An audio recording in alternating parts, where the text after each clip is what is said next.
Salut, c'est Alex Leisman, comment ça va?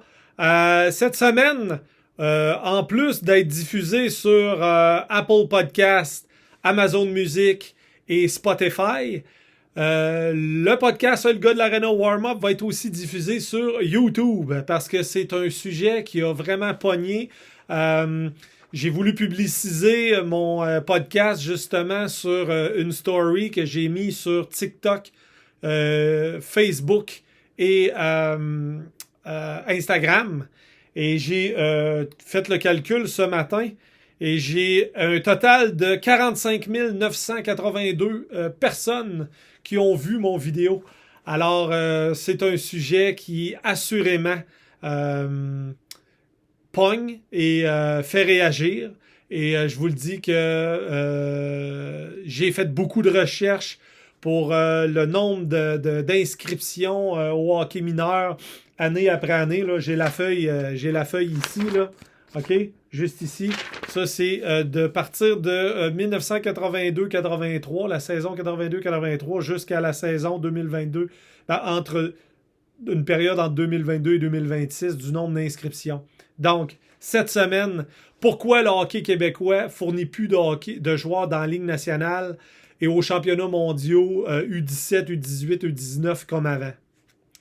On va se le dire franchement, avant le hockey, avant le Québec était beaucoup plus présent. Dans les années 80, 90, 2000, les Québécois étaient partout dans la Ligue nationale.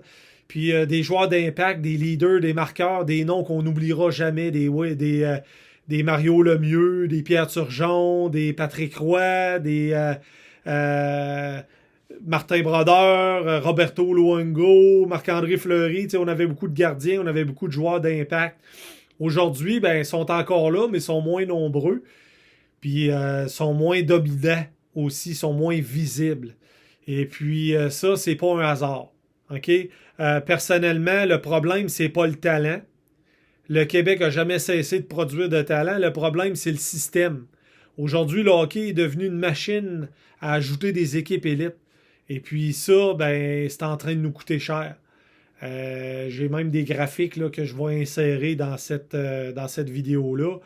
Avant le hockey, ben, ça appartenait à tout le monde, tu sais. Tu jouais dehors, tu jouais dans la rue, tu jouais dans des ligues locales accessibles, puis tu développais ta créativité, ton instinct, puis ton amour du hockey, tu sais. Ben aujourd'hui, ben, si tu veux te rendre loin, ben, il faut que tu payes. Puis pas juste un peu. OK? Les programmes élites, les équipes 3A, les programmes scolaires D1, D2, D3, des camps spécialisés qui coûtent une fortune, des entraînements privés, encore une fois, qui coûtent une fortune, puis sans compter, ben, des équipements de hockey qui coûtent de plus en plus cher, tu sais.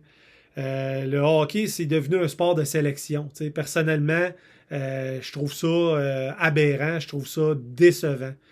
Puis quand tu sélectionnes trop tôt, ben, tu élimines trop vite. Tu sais, il y a combien de jeunes qui ont été écartés à 12, 13, 14 ans parce qu'ils n'étaient pas assez bons à ce moment-là? Mais le hockey, souvent, c'est un sport de développement un peu plus tardif, 15, 16, 17 ans. C'est là que, boum, t'as des pics, t'as des gars qui se développent très rapidement. Fait que, tu sais, ces talents tardifs-là, ils ont été perdus parce qu'ils ont été sélectionnés trop kids, ils ont été tassés trop jeunes. Puis, parce qu'ils ne jouaient pas dans le 3A ou bien dans le D1 à cet âge-là, ben, ils ont été tassés. Fait que combien de jeunes qui ont abandonné pour faire d'autres sports, pas par manque de talent, parce qu'ils n'étaient pas sélectionnés élite à un jeune âge, ou bien par manque d'argent, ou bien par... ils tripaient plus sur leur hockey, sur leur sport. Là, avant, on développait des joueurs. Aujourd'hui, on filtre des joueurs. T'sais, ça change tout, là. Ça n'a pas de bon sens, là. Parce que le hockey, c'est pas une science exacte, là. C'est pas à 12 ans que tu vas être capable de voir si un gars va jouer NHL ou junior majeur ou universitaire à NCAA, là. C'est pas à 13-14 ans que tu peux prédire qu'un gars va être une vedette. OK? Mais aujourd'hui, on agit comme si c'était le cas. Faites juste à regarder. Pendant le tournoi Pee-Wee, il y a tout le temps un article dans le Journal de Québec ou le Journal de Montréal sur les phénomènes qui vont jouer dans ce tournoi-là. Hey, ils sont pee-wee. J'en connais-tu des joueurs, moi, pee-wee, qui ont rendu bantam, là? Il y avait tellement à chienne de se faire frapper, là, que ces gars-là, ils n'ont plus jamais refait d'élite après. Fait que, tu sais, arrêtez, là. Arrêtez de vouloir mettre des jeunes de 12, 13, 14 ans, là, sur un piédestal. Ah, ce gars-là va jouer NHL. Attendez, il a 14 ans, il joue pas mise en échec encore. Ça va être beau, là. Quand le gars il arrive bantam, là, moi, premièrement, les U17, puis U15, puis U14, j'ai ça, ces maudits classements d'équipe-là. Ah oui, c'est pour savoir quel âge ont les joueurs. On s'en sac des joueurs, quel âge qu'ils ont, là. OK? Atom, puis oui, bantam, midget, junior, ça fonctionnait très bien. Très, très bien. OK? Fait que fuck les affaires de U17, puis U15, puis U12, puis U15, puis U13, puis... Non, tu sais. Fait que bantam, tu sais, quand les gars passent de pee-wee à bantam, là, il y en a plein, là, qui, quand ça commence à se faire cogner, là, ils ont la chienne de leur vie, puis tu les vois plus dans l'élite après. Fait que arrêtez là, de vouloir étiqueter des joueurs là, à 11, 12, 13 ans là, pour la Ligue nationale, ça marche pas de même. On met des étiquettes beaucoup trop. Élève, relève, espoir, élite, relève, espoir, tu sais. Puis ceux qui rentrent pas dans la case, ben, ils disparaissent. Tu sais, ça n'a juste pas de bon sens. Là. Pendant ce temps-là, ailleurs au Canada puis dans le monde, ben, eux autres, ils produisent de plus en plus de joueurs pros parce qu'il n'y a pas trop d'élite comme nous autres, on a ici. Le Québec, on fait l'inverse. On a moins de joueurs, on a plus de pression, plus de sélection. Puis le résultat, il est là. Dans les années 80, 90, 2000, là, le Québec produisait une énorme quantité de joueurs dans la Ligue nationale. La preuve, entre 80 et 2000, tu avais entre 25 et 30 des joueurs de la Ligue nationale qui étaient québécois. Là, je vous entends dire, ouais, mais à ce moment-là, il n'y avait pas tant d'Européens. Oui, vous avez raison, l'arrivée des Européens a fait que il y a eu moins de joueurs québécois qui ont percé. Mais les joueurs européens, eux autres, ils n'ont pas 50 millions de ligues élites. Puis en plus, en Europe, souvent, à 17, 18, 19 ans, tu as des gars qui jouent dans des ligues pro. OK? Ici, on ne peut pas faire ça parce que la structure n'est pas faite de même. Puis, bon, tu as la Ligue canadienne, la Ligue junior majeure du Québec. Les équipes, c'est une business. Fait que, personnellement, pour avoir jasé, parce que moi, j'ai travaillé 4 ans au Centre Vidéotron, j'ai jasé avec des coachs junior majeurs de différentes équipes, des gérants d'équipement de différentes équipes, puis sont tous unanimes. Dans la Ligue junior majeure du Québec, il y a 2 équipes de trop. Il faudrait scratcher 2 équipes. Ça augmenterait le niveau de la Ligue junior majeure du Québec. Puis les joueurs qui ne feraient pas le junior majeur iraient jouer dans le junior 3A, qui est un très bon calibre, qui personnellement, moi, dans le junior 3A, quand tu as 17 ans, puis que tu es au cégep, tu n'as plus d'affaires midget 3A. Moi, c'est dans le junior 3 que tu devrais envoyer tous les joueurs qui sont au cégep de 17 ans. Envoyez-les dans le junior 3A, junior A maintenant. C'est là qu'ils vont se développer beaucoup mieux que de jouer avec des gars plus jeunes qu'eux autres dans le midget 3A. Et puis, ça va faire de la place à des gars de 15-16 ans de se développer. Moi, quand j'arbitrais dans le midget 3A, il n'y en avait pas de gars de 17 ans. Tu pouvais finir la saison à 17, mais c'était 15-16 ans. Dans le temps que moi, je jouais midget, puis dans le temps que j'arbitrais. Là, après ça, ils ont ajouté les gars de 17 ans. Ça marche pas, là. Fait que entre 1980 et 2000, ce que je répète, tu avais 25 à 30 des joueurs de la NHL qui étaient québécois. C'était un joueur sur 4. Pourquoi? Parce que la base a été immense puis il y avait moins d'équipes élites. Fait que les meilleurs jouaient vraiment contre les meilleurs. Parce que le hockey, il était accessible, tu sais. Puis les jeunes jouaient pour le plaisir longtemps. Aujourd'hui, ben là, on a inversé le triangle, comme je disais dans ma story. Là, tu es rendu avec du 2B, du 2A, du 3A, du 3 élite, du 3 relève, du scolaire D1, D2, D3, puis tu as des prep schools. Puis là, ta base a rétréci, puis ton sommet s'affaiblit. Là, ta pyramide est rendue à l'envers. Tu sais? Fait que, regarde, je vous parlais là, du tableau, là, le tableau des inscriptions. Là. OK? Tu peux pas développer plus d'élite avec des bassins de joueurs plus petits. OK? 82-83, tu avais 99 180 inscriptions au hockey mineur. Puis dans ces années-là, je vous rappelle qu'il n'y avait pas beaucoup de filles qui jouaient au hockey. C'était majoritairement des garçons. Au fur et à mesure des années, on a eu une augmentation du nombre d'inscriptions de filles, mais les inscriptions que j'ai là, c'est le nombre d'inscriptions au hockey. OK? À Hockey Québec et dans les structures scolaires. OK? Donc, tu as moins en moins de joueurs masculins dans tes bassins, mais tu as plus en plus d'équipes élites. Ça ne fonctionne pas. C'est mathématique, là. Plus tu multiplies tes structures, plus tu divises ton talent. OK? 82, 83, 99 180 joueurs. 84, 85, 93 526 joueurs. En 2000, tu étais rendu à 84 451 joueurs. Là, on commence à avoir moins de joueurs, moins de bassins. Mais là, les équipes élites commençaient. Là, en 2005, la RSEQ, là, ça allait exploser. Puis en 2010, la LHPS est arrivée pour encore plus offrir d'élite. Fait qu'en 2010, là, dans des années, là, 2010 à 2015, tu avais un 90 000 joueurs de hockey. OK? Mais en 2000-2001, tu étais rendu à 87 404 joueurs. Puis 2005, 88 409 joueurs. Mais tu avais encore plus d'offres d'élite, là. Fait que vous comprenez, là, ce que je veux, mon point, là, ce que je veux dire, là. Ça n'a plus de bon sens, là. Fait que en 2001 puis 2010, ben, tu t'es ramassé avec 18 à 22% des joueurs québécois. Puis en 2011 puis 2026, tu es rendu à un moins de 15% des joueurs de la Ligue nationale qui sont québécois. Et le style aussi a changé. Avant, le Québec était reconnu pour sa créativité, son flair offensif, son imagination, son jeu physique, sa vitesse. C'était des joueurs imprévisibles et spectaculaires. Tu sais, t'avais t'avais des Mike Bossy, t'avais des Pierre Turgeon, des Mario Lemieux, des Vincent Lecavalier, des Martin Saint-Louis. C'était tous des joueurs là, qui étaient dans le top des scoreurs. Là, aujourd'hui, là, cherche-le le Québécois dans le top des scoreurs. Il n'y en a plus ben. Aujourd'hui, on standardise tout. Puis on enseigne des systèmes de jeu à des gars de 10, 11, 12, 13 ans. Montrez-leur donc, premièrement, à patiner sur le sens du monde. Parce que t'as des gars, là, que le coup de patin, il est pas très naturel. Là. Regarde, vous le savez, je travaille dans les arénas, je le vois, là. Je l'ai vu, le hockey changer, là. J'ai chronométré de l'âge de 12 ans à l'âge de 18 ans. Puis à 18 ans, j'ai commencé à arbitrer pendant 17 ans de temps.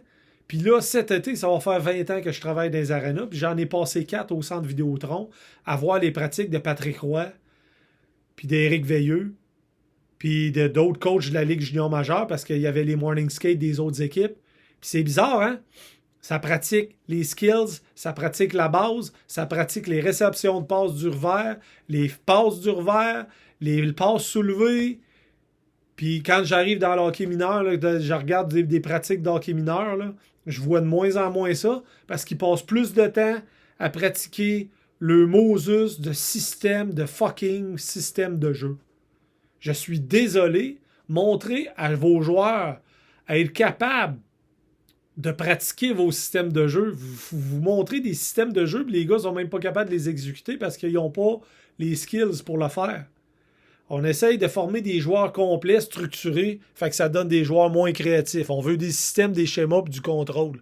Ben, quand tu as des systèmes, des schémas et du contrôle, ben, ça te fait des joueurs de hockey moins performants. Tu sais, le hockey, là, c'est aussi le chaos, là, des fois, là, tu sais. Puis, à force de vouloir contrôler, ben, on étouffe le talent brut. Puis, à ça, ben, tu ajoutes la pression. Tu as des joueurs qui sont analysés, évalués, puis comparés en permanence. Des statistiques, des vidéos, des classements à 13 ans. À cet âge-là, tu devrais aimer le hockey, pas le subir.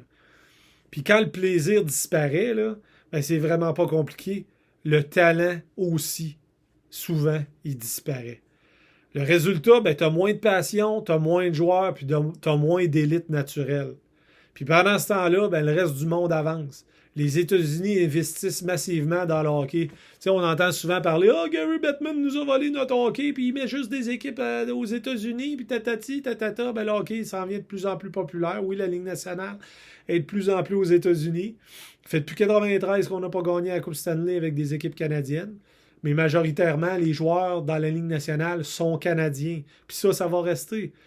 Mais il va falloir faire évoluer notre hockey parce que tous les autres pays, les États-Unis, l'Europe, ont pris des pages de notre livre de développement de joueurs de hockey, puis ils l'ont amélioré. Nous autres, on a gardé notre livre, puis on ne l'a pas tant amélioré, même qu'on tend à le rempirer. T'sais. Puis l'Europe développe des joueurs talentueux, rapides, efficaces. Ce qu'on faisait avant au Québec, ils sont axés sur les skills. On disait, les joueurs européens ils ont plus de skills que les joueurs québécois. Ben oui, parce qu'ici, on montre des systèmes au lieu de montrer des skills. T'sais. Mais il y a des pays qu'on considérait même plus avant qui produisent plus de joueurs de la Ligue nationale que nous autres. Puis j'ai sorti le tableau, là. Je vais faire de la lecture un peu. Le nombre de joueurs européens dans la Ligue nationale en 2026. 82 Suédois. Là, ça comprend les call-ups puis tout. Là, c'est pas tous des joueurs permanents. Tu as des rappels puis des. Bon. 82 joueurs suédois, 55 Russes, 38 Finlandais, 23 de la Tchéquie, 12 Suisses, 7 Slovaques, 7 Allemands, 6 Lettonie, 5 Biélorusses, 5 Danemark, 1 Français qui joue avec les Canadiens de Montréal. La compétition est plus forte que jamais. Le Québec, cette année, on a eu entre 45 et 55 joueurs, là, avec les rappels, je vous rappelle, mais bon, il y avait 45 joueurs plus réguliers, puis 55 avec les rappels en 2026. Donc, on se situerait, si on était un pays, en 3e place, derrière la Russie, ou égal avec la Russie. OK? C'est pas si pire, mais je vous rappelle que avant, on aurait été en avant de la Suède. Là, on avait au-dessus de 100-115 joueurs dans la Ligue nationale qui étaient québécois. Là, on est rendu à 55 avec les call-ups et tout. Fait que la compétition est plus forte que jamais. C'est parfait. C'est ça qu'il faut. Mais, tu sais, c'est pas tout perdu là, pour le hockey québécois. La solution existe. Elle est simple, mais elle demande du courage. Il faut redonner le hockey au monde parce que là, c'est plus accessible. Hey, quand tu parles là, que tu as des parents qui payent 10, 15, 20, 25 000 piastres pour une saison de hockey, là, ça n'a pas d'allure. Là. Ça n'a tout simplement pas d'allure. Là.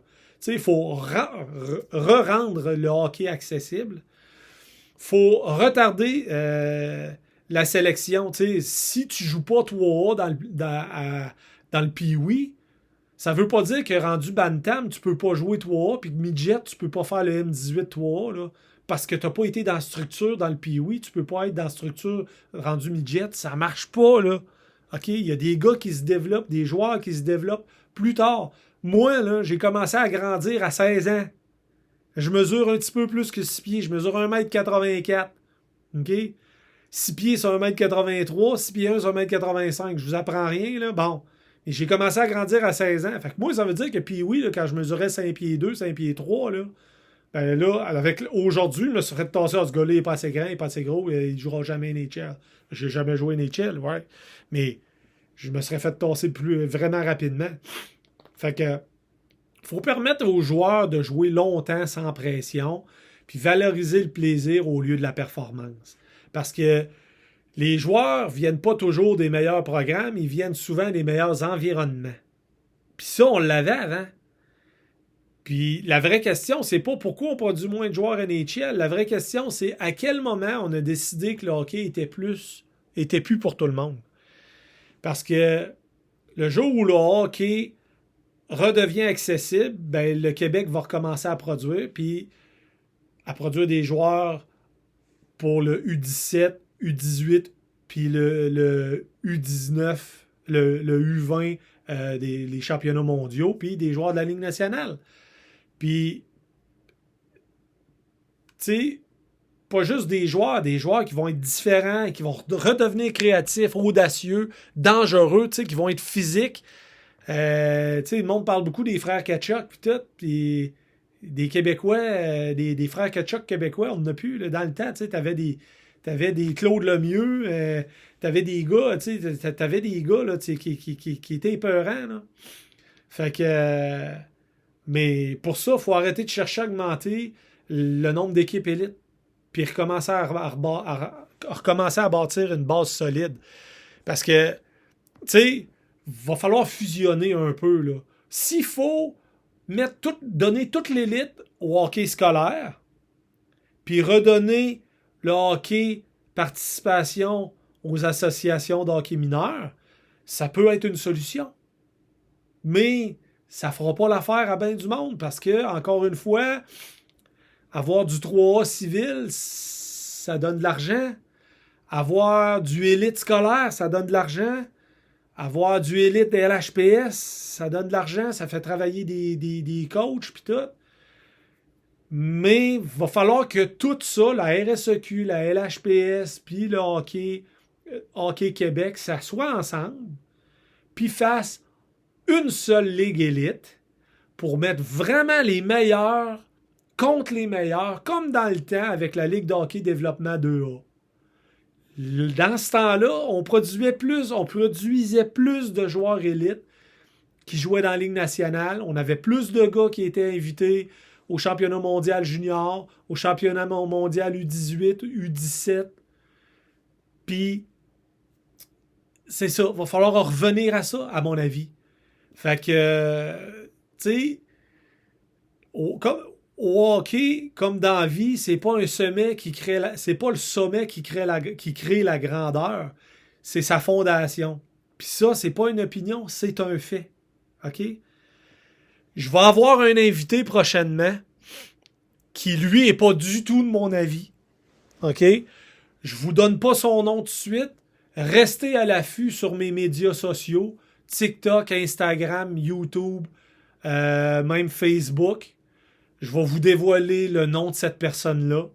Lui fait partie des gens qui ont mis sur pied la LHPS. Il n'est pas du tout de mon avis. Donc, on va avoir un tête-à-tête pour le podcast Le gars de l'Arena. Le podcast Le gars de l'Arena, lui, est diffusé sur YouTube une fois par mois, le premier jeudi de chaque mois. Alors, manquez pas cet épisode-là avec mon invité, qui est pas du tout d'accord avec moi. On va s'ostiner solide. Ça va être un épisode de 45 minutes, peut-être plus. Et puis, le gars de l'Arena, il va continuer de dire les vraies affaires. La semaine prochaine, par contre, j'ai un autre dossier qui s'appelle « À qui profite vraiment le hockey québécois? Money, money, money, money. À qui ça profite? » Manque surtout pas ça. Ça va faire saigner des oreilles bien du monde, je vous le garantis. Salut, à la semaine prochaine.